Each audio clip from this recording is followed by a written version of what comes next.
ಪಾರ್ಟಿನಲ್ಲಿ ದಿನ ದಿನ ಜಾಸ್ತಿ ಆಗ್ತಾ ಇದೆಯಲ್ಲ ಸರ್, 1, 2, 3, 4 ಅಂತೇಳಿ.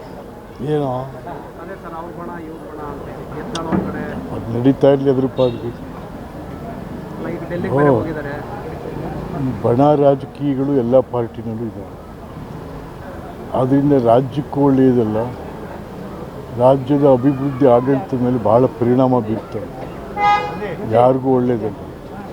ಆದರೆ ಮುಖ್ಯಮಂತ್ರಿಗಳು ಅದೆಲ್ಲ ಗಮನಿಸಿ ಕೂಡ ಅದನ್ನು ಸರಿ ಮಾಡ್ದೇನೆ ಆದಂಗೆ ಅಲ್ಲಿ ಹೋದಂಗೆ ಹೋಲಿ ಅಂತ ಹೋಗ್ತಾ ಇರ್ತಕ್ಕಂಥದ್ದು ಒಳ್ಳೆ ಬೆಳವಣಿಗೆ ಅಲ್ಲ. ಬಿಜೆಪಿ ಬೆಳವಣಿಗೆ, ಬಿಜೆಪಿ ನೀವಿನ್ನೂ ಕಾಂಗ್ರೆಸ್ಗೆ ಬಂದಿಲ್ಲ. ಬಿಜೆಪಿ ಏನು ಹೇಳೋದು ಒಂದು ಅರ್ಥ ಆಗ್ತಾ ಇಲ್ಲ. ಒಂಥರ ಸತ್ಯವಂತರ ಪಾರ್ಟಿ ಅದು.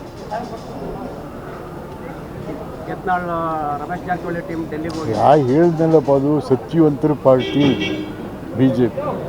ಆಮೇಲೆ ನೀವೇ ಲೆಕ್ಕ ಹಾಕೊಳ್ಳಿ ಅದು ಬರಲ್ಲ. ಇವತ್ತು DK ಅವ್ರು ಭೇಟಿ ಮಾಡಿದ್ರಿ, ಏನೆಲ್ಲ ಚರ್ಚೆ ಆಯಿತು? ಅಲ್ಲಿ ಅವರು ನೀರಾವರಿ ಮಂತ್ರಿ ಇದ್ದಾರೆ, ನಮ್ಮ ಜಮೀನುಗಳಿಗೆ ನೀರಿನ ಭಾಳ ತೊಂದರೆ ಇದೀಗ.